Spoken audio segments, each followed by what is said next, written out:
Hello दोस्तों, up to date facts की full day news series पे आप सभी का स्वागत है। दोस्तों, इस सीरीज में आपको कम से कम वक्त में दिन भर की देश और दुनिया की अहम खबरें बताई जाती हैं। तो चलिए चलते हैं आज की खबरों की तरफ। दोस्तों, भगोड़े बाबा नित्यानंद ने पूरी दुनिया में तमाशा फैला रखा है।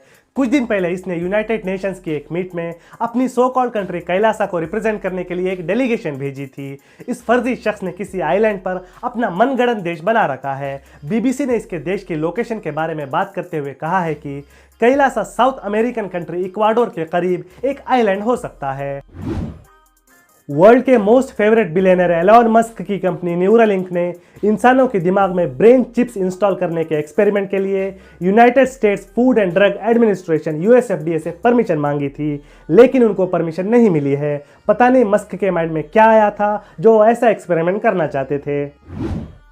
कर्नाटका की चन्नगिरी के बीजेपी एमएलए मडाड़ विरूपाक्षप्पा के ऑफिस और घर पर लोकायुक्ता की रेड के बाद 8 करोड़ रुपए जब्त किए गए थे। एमएलए के बेटे प्रशांत मडाड़, जो कि कर्नाटका एडमिनिस्ट्रेटिव सर्विस कैडर के एक ऑफिसर हैं, 40 लाख की रिश्वत लेते हुए पकड़े गए थे।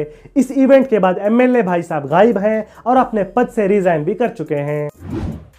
इंदौर में चल रहे बॉर्डर गावस्कर ट्रॉफी के थर्ड टेस्ट में ऑस्ट्रेलिया ने भारत को 9 विकेट से शिकस्त दे दी। सेकेंड इनिंग्स में 163 रन्स पर ऑल आउट होने के बाद भारत ने ऑस्ट्रेलिया को 76 रन्स का टारगेट दिया था, जो कि ऑस्ट्रेलिया ने 18.5 ओवर्स में 1 विकेट खोकर हासिल कर लिया। 4 मैचेस की सीरीज में भारत 2-1 से आगे है। आईफोन्स मैन्युफैक्चर करने वाली ताइवानीज इलेक्ट्रॉनिक कंपनी फॉक्सकॉन ने तेलंगाना गवर्नमेंट के साथ पार्टनरशिप की है और कहा है कि कंपनी राज्य में मैन्युफैक्चरिंग यूनिट लगाएगी। कहा जा रहा है कि इससे अगले 10 सालों में 1 लाख जॉब्स जनरेट होंगी। दोस्तों, हमारे देश भारत और वर्ल्ड बैंक ने आज प्रधानमंत्री आयुष्मान भारत स्कीम के हेल्थ इंफ्रास्ट्रक्चर मिशन के लिए 500 मिलियन डॉलर्स के 2 लोन की डील साइन की है। कोलंबिया के famous drug dealer Pablo Escobar ने 1980s में अफ्रीका से हिप्पोस लाकर पाले थे। अब ये हिप्पोस कोलंबिया में फ्री घूम रहे हैं और इनकी संख्या 130 तक पहुंच गई है। कोलंबियन गवर्नमेंट इन हिप्पोस को भारत और मेक्सिको के रिहैबिलिटेशन सेंटर्स में शिफ्ट करने का सोच रही है। International financial service centre authorities ने ऑस्ट्रेलिया की डेकिन यूनिवर्सिटी को भारत के गुजरात में कैंपस सेटअप करने की परमिशन दी है। इसके साथ डेकिन्स भारत में कैंपस सेटअप करने वाली पहली फॉरेन यूनिवर्सिटी बन गई है। इंडियन बैंक्स एसोसिएशन एम्प्लॉयज के 5 डे वर्क वीक के डिमांड को एक्सेप्ट कर सकती है। इसके बाद बैंक्स संडेज के साथ साथ सैटरडेज भी बंद रहेंगे।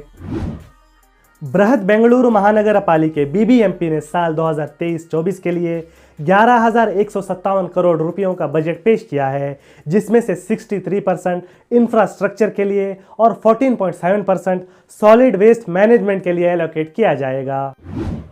International banker and finance company city group अपने 2,400 एम्प्लॉयज को ले ऑफ करने की सोच रही है। ये ले ऑफ्स कंपनी के सभी डिवीजन से किए जाएंगे। वर्ल्ड ओबेसिटी फेडरेशन ने वार्निंग दी है कि अगर हमने इसी तरह का लाइफस्टाइल आगे कंटिन्यू किया तो साल 2035 तक वर्ल्ड की हाफ पॉपुलेशन ओबीस हो जाएगी। यानी आने वाले 10 सालों में वर्ल्ड के आधी से ज्यादा पॉपुलेशन का पेट बड़ा हो जाएगा। अर्जेंटीना के रोज़ारियो सिटी में कुछ गनमैन ने लियोनेल मेसी के फैमिली स्टोर पर हमला किया और मेसी के लिए एक हैंड रिटन नोट भी छोड़ा, जिसमें लिखा हुआ था, Messi we are waiting for you. 2022 Nobel prize winner Ales Bialiatski को बेलारूस के कोर्ट ने मनी स्मगलिंग और ऑपोजिशन प्रोटेस्ट को फंड करने के इल्जाम में 10 साल कैद की सजा सुनाई है। इसी तरह कंबोडियन ऑपोजिशन लीडर केम सोखा को भी देशद्रोह के मामले में 27 साल कैद की सजा सुनाई गई है। साउथ अफ्रीकन क्रेग फुल्टन को इंडियन मेंस हॉकी टीम का कोच अपॉइंट किया गया है। इसी के साथ एक न्यूज़ हरियाणा से ये भी आ रही है कि हरियाणा के अंबाला जिले के कक्कर माजरा गांव में एक बस और ट्रक के बीच हुई टक्कर में 8 लोगों की मौत हुई है और 15 जख्मी हुए हैं। दोस्तों, ये थी आज की फुल डे न्यूज़। दोस्तों, हम बिना किसी ड्रामे के कम से कम वक्त में देश और दुनिया की अहम खबरें आपके सामने लाने की कोशिश करते हैं। अगर आपको हमारा काम पसंद आ रहा है तो हमारी वीडियो को लाइक और शेयर करें और हमारे चैनल को सब्सक्राइब करें। मिलते हैं अगली वीडियो में। धन्यवाद।